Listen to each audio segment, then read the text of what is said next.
Plenish has been out, the first commercial yields were in 2012. We were really moving Plenish into the edible oil market.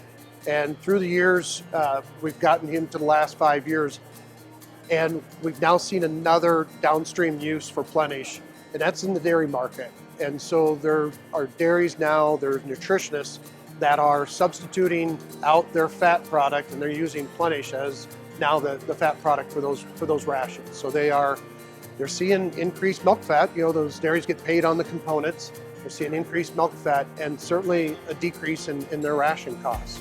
A dairy cow makes up about 50% of the fat she produces in her milk from her genetics, and the other 50% is based on the diet.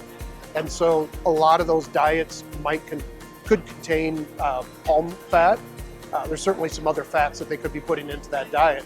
So this is just a different fat, one that's maybe a little bit more sustainable and something that they could grow locally, and you save money with that, right? So now instead of bringing some product from halfway across the world that's in that ration, you got something that you can literally grow in your backyard that could be a major part of that dairy ration.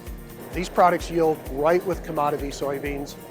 You're going to have a herbicide trait like you're using on your commodity soybeans. The only limitations would be you've got to have a downstream processor that's willing to purchase them. Because of the oil composition difference between commodity soybeans, they have to go towards that downstream use. So we've got to have a processing partner that is willing to buy those. But there's usually a premium opportunity then when you do that. Currently today they're in 1.9 to 4.8, so we've covered a really nice spectrum of maturities.